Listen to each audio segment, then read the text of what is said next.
आता शॉपिंगसाठी गावाबाहेर जाण्याची गरज नाही। इचलकरंजी शहरामध्ये आपल्या सेवेसाठी सज्ज आहे टेकिट सुपरमार्ट। टेकिटचा वायदा जास्तीत जास्त फायदा। तांदूळ आणि तृणधान्य, कडधान्य, खाद्यतेल, दुग्ध उत्पादने, मसाले, कॉस्मेटिक्स, स्टेशनरी, क्रीडा साहित्य, कपडे, फर्निचर, इलेक्ट्रॉनिक, घरगुती उपकरणे, सायकल्स, फुटवेअर, खेळणी, भेटवस्तू, MRP वर किमान 10 ते 60% सूट। यामध्ये घरगुती वापरात येणाऱ्या टीव्ही, फ्रीज, इलेक्ट्रॉनिक वस्तूवर भरघोस सूट।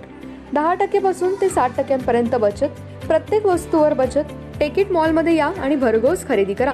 एकावर एक फ्री वस्तू मिळवा। यामध्ये घरगुती उपकरणे, कडधान्य व इलेक्ट्रॉनिक वस्तू मिळण्याचं एकमेव ठिकाण म्हणजे टेकिट सुपरमार्ट।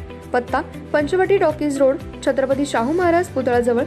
खरेदीचा आनंद लुटा, बाहेर कुठेही न जाता। आजच या टेकिट मॉलमध्ये।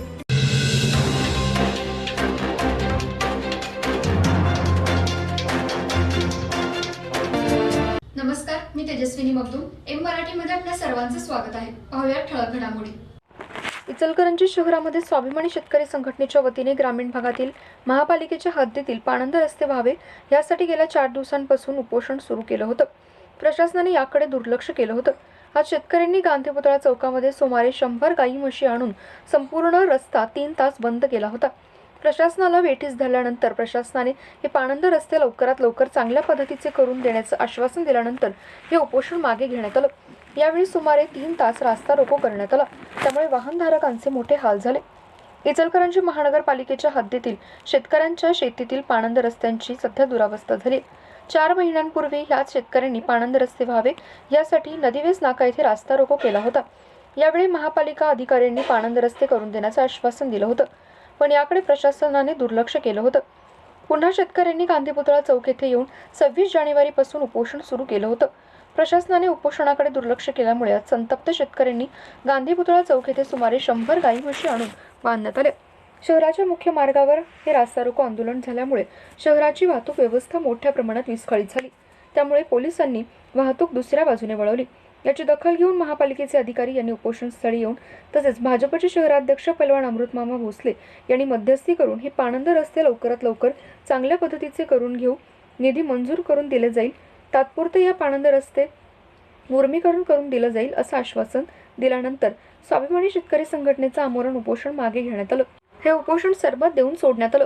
यावेळी सौरभ शेट्टी, पैलवान अमृतमामा भोसले यांनी आंदोलनस्थळी मध्यस्थी करून उपोषण मागे घेण्यास सांगितलं। महात्मा गांधी पुतळा चौकामध्ये जनावरे आंदोलकांनी सोडली होती, त्याच ठिकाणी त्यांना चारा घालण्यात आला होता।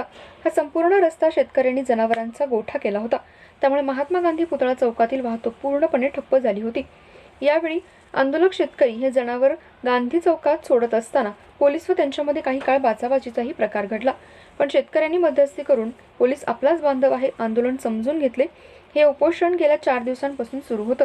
हे आंदोलन आज मागे घेण्यात आलं, पण भविष्यात जर पुन्हा महापालिकेने आश्वासनाची पूर्तता नाही केली तर त्याच्यापेक्षा तीव्र आंदोलन करण्याचा इशारा उपोषणकर्त्यांनी दिला। पाणंद रस्ते आता लवकरात लवकर चांगल्या पद्धतीने महापालिकेकडून केले जाईल असंही आश्वासन महापालिकेच्या अधिकाऱ्यांनी स्वाभिमानी शेतकरी संघटनेच्या पदाधिकाऱ्यांना दिलंय। यावेळी माजी खासदार राजू शेट्टी यांच्याशी फोनद्वारे चर्चा करून मध्यस्थ माजी खासदार राजू शेट्टी यांनी केली, त्यामुळे या आंदोलनाला यश आलं।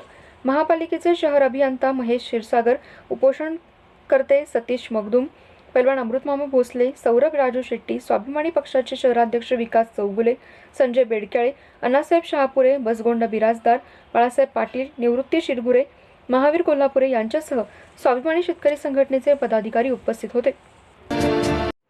सेवा सदन हेल्थ प्लस हॉस्पिटल यामध्ये बायपास सहित सर्व शस्त्रक्रिया, ऑपरेशन थिएटर, सुसज्ज कॅथ लॅब, सुसज्ज 28 बेडचे ICU, सर्व शासकीय योजना व सर्व इन्शुरन्स योजना, अनुभवी तज्ञ doctor, free home sample collection, 10 सूट, यामध्ये रक्तलघवी व इतर काही, सुसज्ज स्पेशल रूम, जनरल वॉर्ड, 24 तास ॲम्ब्युलन्स सेवा।